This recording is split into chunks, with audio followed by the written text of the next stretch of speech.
very interesting to me for somebody who has this, body of work that they did. Like, are they able to take themselves out of it? For me, the answer is probably no. Yeah. But maybe because I'm too self-involved. Yeah. But I knew that what we were doing there was that it was special because it was Yeah. really coming from a place of individual, talents that kind of came together in a funky sort of way. Hmm. Um, and we were just putting it out there.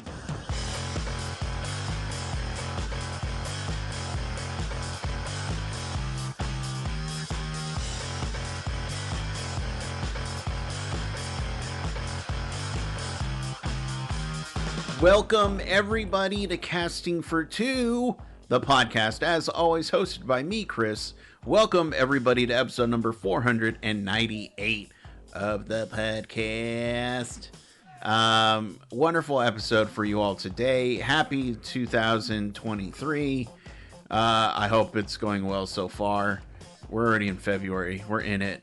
Of course, I gotta say, castingfor2.com is the best place to go to if you want to be kept informed or follow me on all my socials. Also, there are links to follow or to listen to the show on your favorite streaming services. So go do that. Podcast services, I guess. But yeah, good episode for you all today. Exciting guest. Vanessa Downing is on the podcast, and she is in the band Samuel SC, and they have a new album coming out February 17th.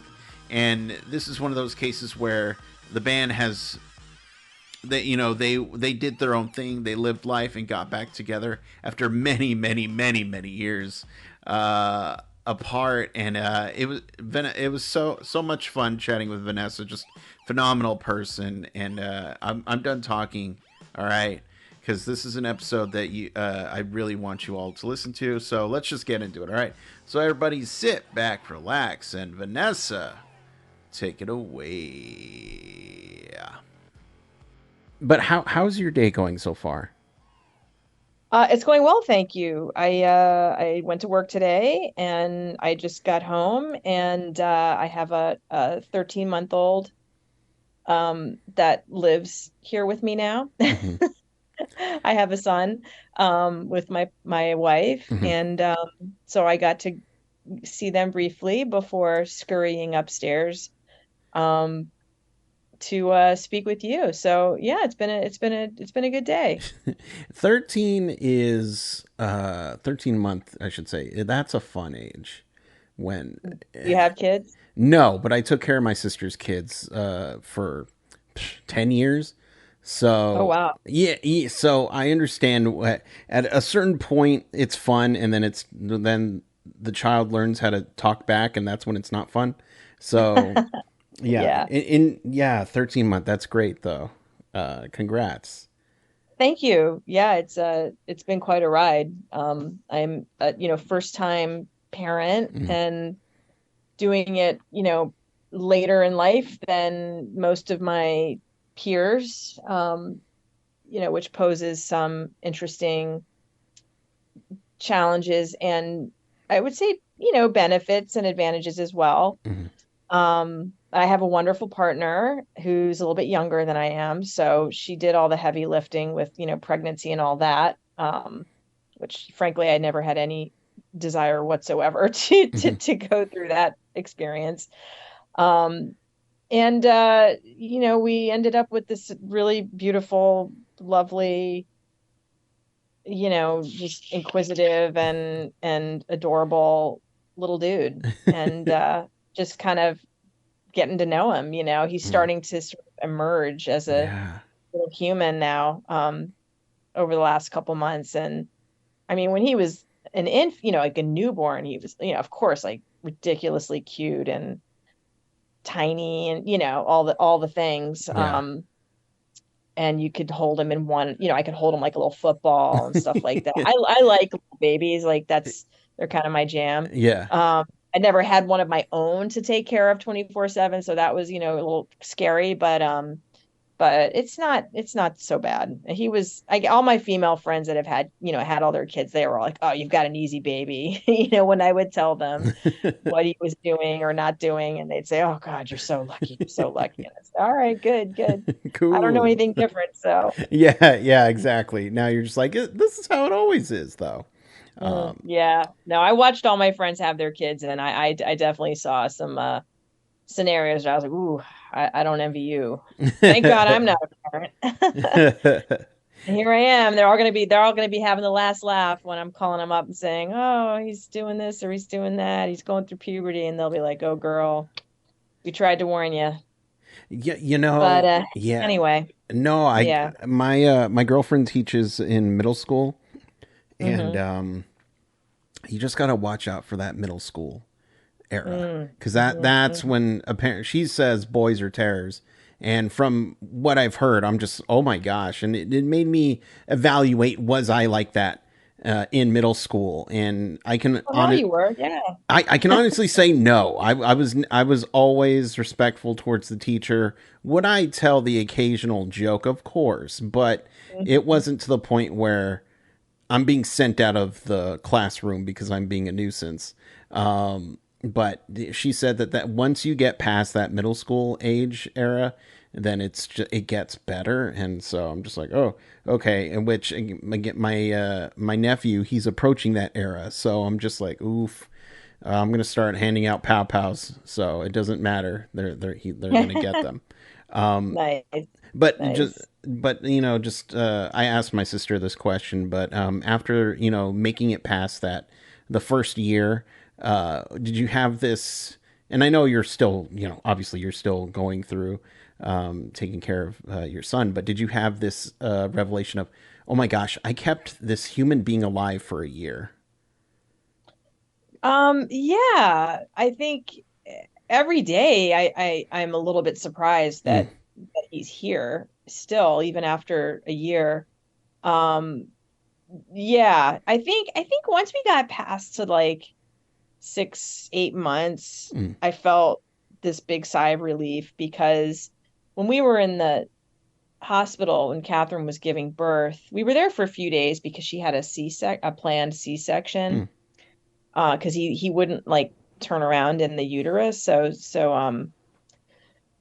or wherever he was. Mm. Was he in the uterus? I don't know. I learned a lot about he was anatomy he and was reproduction, but somewhere in it's there. already Who gone out of knows? my brain.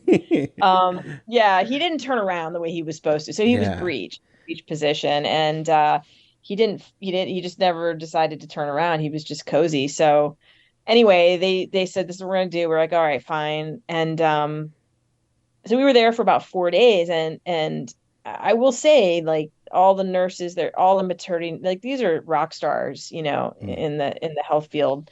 Really wonderful and lovely. And they'd come in, many, many times throughout the day to care for the baby. And there I'd be, I was in there the whole time. Catherine basically wouldn't let me leave. I had to sleep there. And I'd grab one of them and say, "All right, what are you doing? You're changing it. Show me how to do that. Oh, you're Yeah. gonna swaddle. Show me how to do that. Oh, you're gonna do whatever. Show me how to do that." I said, "I don't know what I'm doing," and they couldn't have been any nicer. And but then they send you home, so you're like, Yes. okay, I'm not gonna have these lovely nurses all hanging out, showing me how to do everything anymore. And it's a little scary. And then they really put a lot of fear in you about SIDS.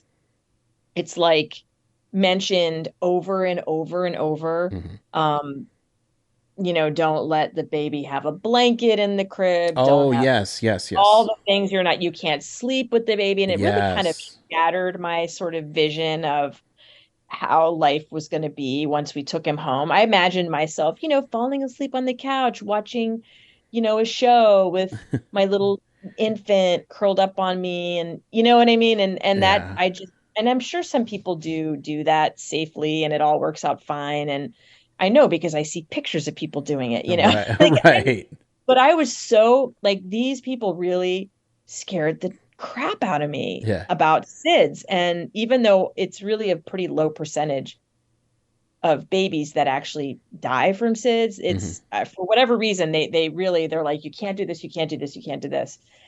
So, and you can't do it for like a long time. So like poor Geo, that's my son's name is Geo, which is short for George. He could not, we couldn't have any blankets or stuffed animals or anything in his crib. It looked so sad. And of course we'd gotten like all this stuff, Yeah. you know, from, friends and family from baby showers for him before he was born. And of course people love to give, teddy bears and crap like that. Of So, course, yeah. you know, all that had to get put into like a, big basket and like, oh, you can have that someday. But now he finally has some stuff in his crib but getting past that, like the statistical um marks where the statistics go way down in terms of the danger of SIDS. Hmm. Every time we reached one of those, I would have like this inner kind of like, yes, like celebration. Like I kept him alive. So yeah. But yeah, year is a big deal. It's really wild. Yeah, and well, and it's funny, I feel like the first kid is just, oh no, I like so much of, oh, I can't do this, I can't do this, I can't, and kind of preparing for things that you can't do, and then the second kid arrives, and it's like, yeah, it's fine, yeah, Yeah. let him play in the dirt, who cares, I and can it's totally see that. yeah, Yeah. Yeah. it's I just. can see how that would happen for sure. Yeah. Well, Yeah. and so after going through this major life event, did you notice that informed your music in any way? Whether it was like your singing or your songwriting, anything like that? Um, Honestly, I don't know that it has Hmm. at this point in time. I wouldn't be surprised if it did, as time goes on, that, going through the experience of parenting and, caring for another human and their well-being, I would imagine that's gonna somehow find its way into like infusing um my writing. But um yeah, I think really what it's done for me more than anything is make me more aware of my priorities in Hmm. life, and music is certainly one of them. And when I say music, I do kind of mean it in sort of a broad sense. Like I want to be listening to more music, I want to be seeing live music, I want to be playing music in some capacity. It doesn't have to be, every day, all day, and going on tour, 6 months of the year, or trying to sell lots of records or anything like that, but just being engaged with music more regularly than I had been for quite a while. So I think having Geo, and I turned 50 right uh before he came into my life. Hmm. And the whole, year prior, of course, Catherine was pregnant for a good portion of that. And prior to that, we were going through the process of IVF, which, it just takes a little while. Hmm. And so there was a lot of kind of lead up to both turning 50, which for me um, was a really big deal. It was just kind of like shocking. Like, how the hell did I get to 50? Right. Like, Yeah. yay, I made it to 50. Like, awesome. I'm still alive. I'm active. I'm healthy. Yay. I But still can't also have like, blankets whoa, and teddy bears around me. I Yay. can, and I do. I do. But yeah, so those two, big life events were really motivating for me to, well, with Samuel in particular, which I guess is the reason we're talking to each other today, to really go after that project with real intention and verve, Hmm. and joy and all the, just good stuff, and but just really going for it rather than like, well, if it happens, or well, I'll let somebody else in the band take care of that, and or well, oh, it's inconvenient, or oh, this is going to be too hard. Like I pushed all that, and it was very inconvenient and very hard, and it was a ton of work just getting us to where we are today. Hmm. Um, After not being an active band for almost 30 years. So, but I am so happy that I, you know, I and the other members of the band and the people that supported us like did put in all the work and effort and carved out the time and all that stuff because it's just been a real rewarding journey, really fun and all that good stuff. Oh no, and you know, just kind of thinking about how, you know, just kind of having this uh, very long break, and you saying that you were doing a lot of pushing and things that, you know, just wasn't fun at the time.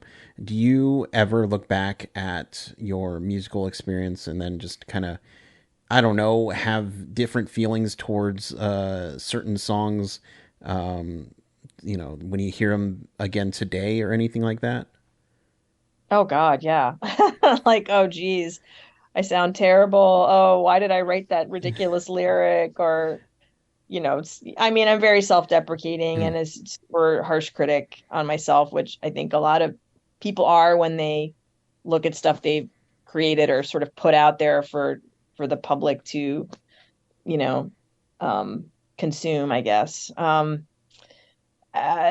in that sense, I mean, I've been doing that ever since we made the music mm, that we made back in the 90s. I was always a little, um, what's the word, insecure about, my skills as a singer, mm, as a musician, as a songwriter. I always felt um, like, well, I'm surrounding myself with people that are hugely talented and and they'll sort of carry me along, but I wanted to also, do justice yeah. to their their talents. And I think I was probably a little harder on myself than I needed to be, but I also, while having some of those sort of classic, insecurities like, oh, am I good enough? Am I this? Or, am I saying anything that anybody wants to hear? And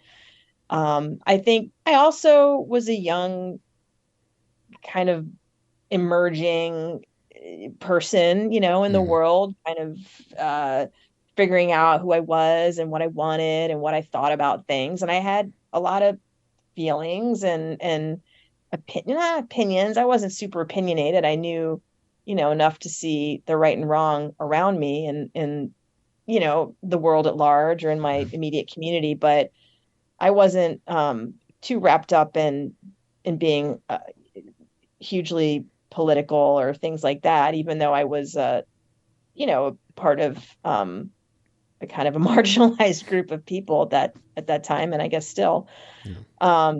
So the some of the insecurity and the sort of immaturity that I had back then, which I think, I would argue was sort of evident in the music in my songs, but was balanced, by some what's the word, I'm like, not bravado, but kind of like just a yearning to just like kick ass and like I don't know, Yeah. and scream and make art, and even if it's not great, like who fucking cares, like do it, and Yeah. I loved music and I loved the camaraderie of the band, and I really wanted to do it and I wanted it to be good. Like that was really important to me. And so I just always had this sort of inner struggle because I didn't know that I was very good at it, but Mm. I really wanted to do it. It's like, well, how do I, and these guys, like they let me continue, and we did it. So I have a very sort of I try to be very forgiving to that younger self and listen to those songs and hear the lovely things about them Mm. and remember that all the wonderful things about that time. Um, yeah, I don't know if that really answered your question, but Yeah. I tend to go off on tangents. It's just hard to avoid. No, no, it's totally fine. I mean, the more the guest talks, the better because I love listening. So yeah, go right ahead. But yeah, that totally does answer my question. I'm always just kind of wondering, as somebody, and you answered it, but it's just very interesting to me for somebody who has this, you know, body of work that they did. Like, are they able to take themselves out of it? and just appreciate it for what it is and just be like, hey, you know what? The singer is not that bad. I don't know who they are, but not that bad. And it's just, Yeah, I think for me the answer is probably no. yeah. But I maybe because I'm too self-involved. Yeah. But certainly when I listen to this stuff as a whole, Hmm. um, I think overall like it was really good, and I mean the guys like Eric, our drummer, Dean, who plays bass, Josh, who was the sort of lead quote unquote guitar player, and Jay. I mean, just their talent and energy and all that was really um it was just a joy to be around. And Hmm. that I knew that what we were doing there was that it was special. And I don't mean to sound, I hope that doesn't sound like arrogant or any, I don't mean special like high art special or like really crazy Yeah. unique, but I knew that there was something about it that was like genuinely really good because it was Yeah. really coming from a place of like the camaraderie between us, but also that we were these individual, talents, that kind of came together in a funky sort of way. Hmm. Um, and we were just putting it out there. Like there was no pretense. We weren't trying to be like somebody else. We all listened to different kinds of music, so there wasn't like we're gonna. I mean, I think you can certainly hear influences in the music. It's Hmm. not. I'm not saying it was like wildly original, necessarily. I think there are parts of it that maybe were at the time, um, but I think we all kind of brought something to the table. And even, myself, like, I don't, I'm not a great singer. I wasn't then, and I wouldn't say I am now, but I still think I had something, maybe a Hmm. raw energy. I don't know what you would call it. And yeah, so I do hear that, and it surprises me that other people were really into it. I don't know Hmm. how many, but that's a really lovely and wonderful.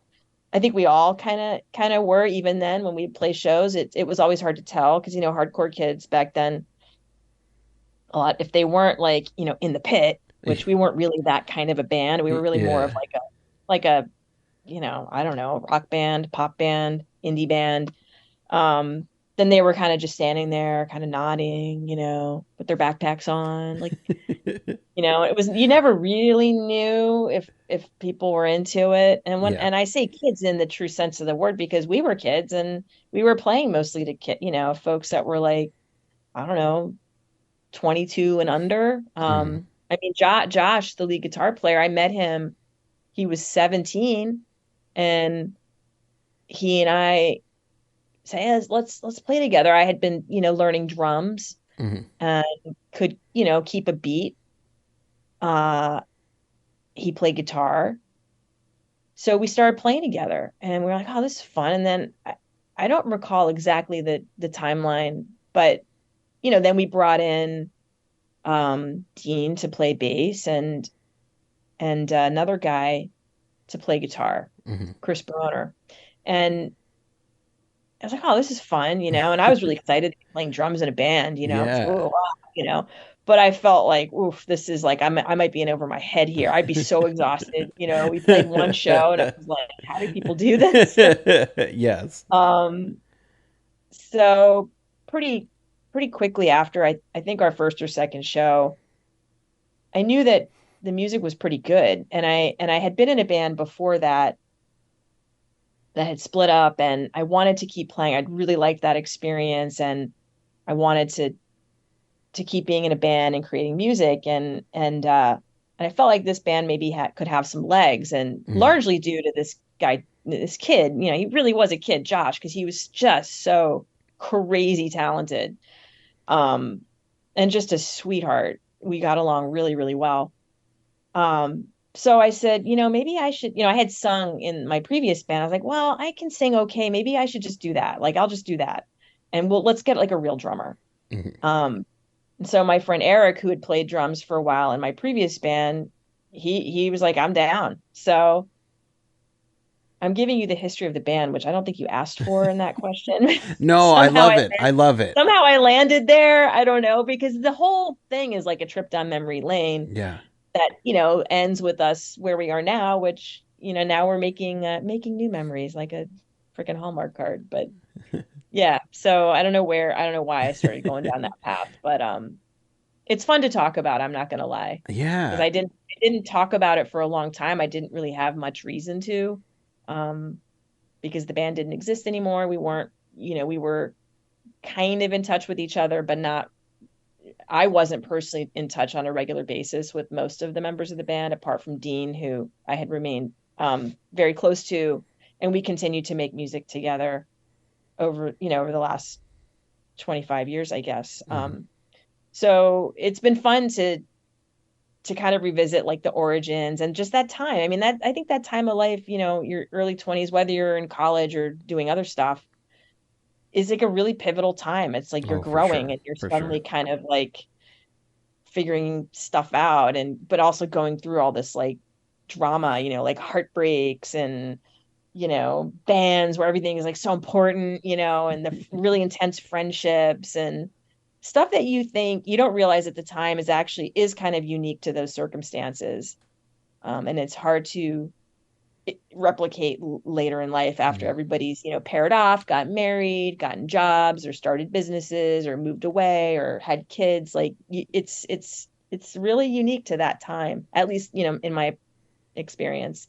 Yeah. So, um, It's so. I mean, look, if there's somebody who totally gets the idea of just reflecting on your 20s, it's going to be me because I loved my early 20s and just how much fun I had and a lot of the things I was doing creatively. The idea of having a guitar and a drummer, well, like that touches my heart because my buddy and I, we were in a two-piece band. I played drums, he played guitar, oh and wow. just so we would spend hours just jamming in the garage. And there were certain songs that I knew once we started, I would be done playing because my arm would be dead. So I was like, okay, we'll save that to the last. I'll give it everything we got. And then my arm will just be dead, and then we'll call it a night. And we'll get Taco Bell or something like that. But yeah, there's this energy, and you said it earlier. There's this fun energy of just starting something, seeing where it goes, and then just kind of obviously you're in the moment and you don't have that uh, hindsight to look back and just be like, whoa, where are we right now? Until, you get older, you have life experience, and then boom, that's when you're just like, oh, I did that, didn't I? But I'm wondering, you talked about having a good energy with the bandmates. Was that energy still there when you started writing the new album? Absolutely. Hmm. Yeah, I mean, the new album wouldn't have happened. I mean, none of it would have us sort of reuniting and talking about recording songs again, relearning songs and recording them, getting together. Like it just wouldn't have gotten any traction. Hmm. I think if we had gotten together and things kind of fell flat, and they didn't. It was like, I don't know. I mean, I wouldn't say it was like stepping into an old pair of shoes, but it was definitely pretty close to that. And for me, I mean, I don't want to speak for the guys, but Hmm. for me, that was a big motivator. Like I'm like, I want to spend time with these guys again. Like, Yeah. what have we been doing all this time? Like, how did I like? And this wonderful opportunity to do that and to do it, use this sort of vehicle of the music. Like initially, when we first started talking about revisiting Samuel material that had never been recorded because we broke up, right? Hmm. Eric, our drummer, I think he initiated the conversation, and this was probably like 8 or 10 years ago. Oh wow. Okay. And I think probably at the time I was like, I don't know, boy, that'd be hard to do. I don't even remember what I thought. I don't think I was like super gung ho, and I don't even know how gung ho he was. I think he just it was something that kept coming back to him, like, we really should think about doing that. And so it was kind of this intermittent conversation we'd have. Um, and then finally, when the pieces started to fall into place, I think I sort of took over being the really proactive one. Mm. And, I think Eric still felt pretty, passionate about doing it, but I really kind of was like, okay, this is going to be really hard to pull off because we're all spread out, and we don't have Josh anymore because Josh had quit the band back in 95, and he wasn't, particularly interested in going back to it. And so there were just all these sort of obstacles, like, well, how we even do it, Yeah. Um, but once we did get together in a room and play and record, it really, everything just gelled. It was like, okay. And it was hard. I'm not saying it was like we just made like musical magic, immediately. But what needed to gel did. Hmm. And certainly our friendship with each other and ease of being around one another, and just we kind of just fell right back into that. But in a way, it's like it's better now because we're older, we're more mature, we're not gonna hold stupid grudges over stupid shit like you would have back then. Yeah. Um, I don't know. I think it's better in many ways. So that's interesting and really lovely. Mm. And then the music ended up becoming the driver. I mean, it was always the driver, but once we realized, like, oh, wow, this actually sounds pretty good, and we can play these songs. Like, I didn't even know if I could sing those songs anymore. And, I would practice all the time, like here where I live on Cape Cod by myself, without the band, in my car driving to and from work, I'd be Yeah. like belting up. But I didn't really know, in the context of a live setting or in a studio, like, could I really do it? Would it sound shitty? Would it sound, I don't know. And we did, I'm kind of flash forwarding to the first day that sang in the studio. They had already laid down tracks to, um, I think, three of the songs that we had selected Hmm. from our old material to kind of rework and kind of like deconstruct and then put back together and change up and this and edit and all that kind of stuff. And I had written a lot of new lyrics because, as I was saying earlier in our conversation, I look back at my previous lyrics that I had written at age 20 or 21 or however old I was, and was like, well, I don't know. I mean, they weren't awful, but I was like, I think I could do better, and Yeah. it felt really like, I don't know. I'm coming from such a different place now and a different point of view. Like, I don't know that I can sing these like with real authenticity, I guess, or you Mm. know what I mean? Like, I just don't know if I can put this out there in a way that I want to, that feels really genuine, because it's not the same me anymore, Right. So, and I wanted, and in my mind, it's like, well, who cares? Like, it's who's going to complain? Like, there's maybe like two people that know those songs from watching YouTube videos that's going to say, hey, like, no, nobody cares. Yeah. So don't take it too seriously and just do whatever you want. And so I did, and we did. But anyway, that first day that I jumped in the studio, I was really nervous because they had already, I'd already heard what they had done and it sounded great. I'm like, God, Vanessa, don't fuck this up. Don't fuck this up.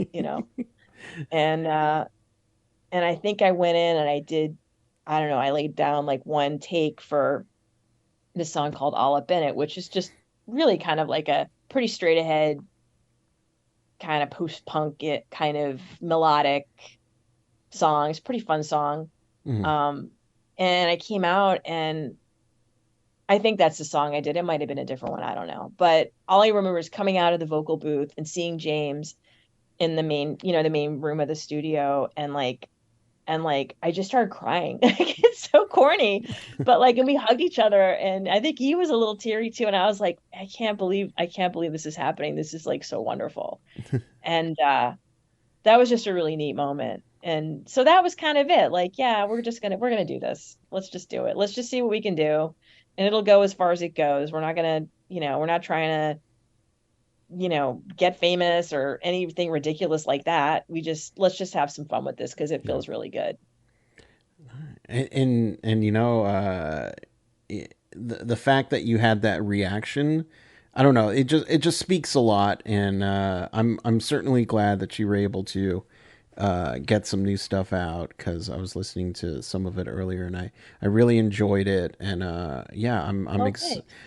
yeah, I'm glad it exists, and I'm glad that you know again that you were able to just kind of not pick up the pieces, but just kind of say hello to a person that you once were, but with a little bit more life experience. Exactly. Yeah, that's a nice way to put it. Yeah. I Uh, need to I really am trying to be kinder to that, that young person. mm, And because now doing these songs again, um we'll be playing them live at some mm, point. The Not the songs that we reconstructed. I mean, those we will play live as well, but the songs that we did record back then that have, I'm not changing those. mm. Um, I will definitely be revisiting, 20-year-old Vanessa quite a bit. And I think it's a good thing. I think it's healthy, Yeah. because I've been a little hard on her. She just didn't Um, know. yeah, man, she was just doing her thing. She was Yeah. just trying to do the thing, and yeah, so it'll be fun, I think, actually, to sing those songs again. And it'll be an interesting, and who knows how it'll feel, but I'm excited to do it. And so for And the then we have new stuff, so yeah, which it'll be a nice kind of a nice balance. yeah, which I was going to say, for the people at home who would like to check out the new stuff when it's available, or just follow you guys online, where can they do all that? Sure. Well, we are Samuel SC, the band, I think, and Instagram. Oh God, now you're asking me really hard questions. Uh, Um, this is the gotcha portion of the interview. yeah, yeah. Samuel.sc. The band on Instagram. We're pretty, active there. And you can get all the updates there for sure. But we also have, we have a Facebook page. We have a YouTube page. Is that what you call it on YouTube? A Yeah, page? yeah, yeah, yeah. You got a A YouTube site? page, A yeah, site station? account, something. Yeah. Yeah, we're on YouTube. And where else? Twitter. Yeah, we're on all the things. Even TikTok. I think we have a couple things up on TikTok, so get ready because we'll be doing some crazy choreographed shenanigans there. I'm sort of joking, but we are putting we are going to put things on there too. So yeah, we're on all the different socials. But Samuel SC is the official name of the band. Um, and we're on Spotify, so you can go there too. Nice. And one I want to ask you one last question, and it's something that just kind of came up while you were chatting. When it comes to a live show, what kind of listener are you? Are you in the pit, or are you on the side with the backpack nodding your head? I would say neither. Okay. The only time I've ever been in the pit was actually when I was trying, I'm not even gonna tell the story, but that's for another day. Yeah. But that was young young V being a little bit of a crazy badass. Mhm. But that only happened once. Yeah, I'm not gonna be jammed up in the like the thick of the crowd Mm. because there's still that sort of COVID thing, and not to mention it's claustrophobic Yeah. regardless of germs. But I like to have a little bit of space. The last couple shows I've gone out to see, I've been up in like a mezzanine area Oh where you're yeah. kind of like Hmm. looking down from like an angle, like towards the side of the stage. And that's kind of a sweet spot. I don't know, sound wise, it might not always be the best, but But yeah, so that's usually where I'll be, and I'll definitely be nodding my head, just without a backpack. I Right, might be like, moving my legs, maybe doing a little finger snapping, you right. know.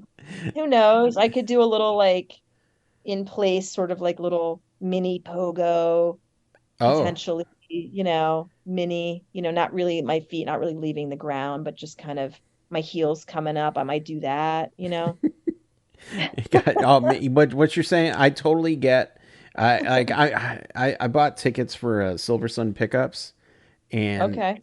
they were just like, I had this option of where was I going to go, the mezzanine or the floor, and I said, I don't want to deal with any floor stuff, and I want a seat. So I went with the mezzanine, and I was just like, "That's it. That's all I need to go. I'm just gonna enjoy the music. I don't want to fight for a spot. That's the last thing I want to do. Yeah. I'm too old to fight. Let's just Yeah. Well, enjoy the night. you took the words out of my mouth. Like, yeah, I'm too old to like get pushed around by a bunch of kids wearing backpacks. Exactly. Those kids in their Yeah. backpacks. They don't even have anything in there. I bet.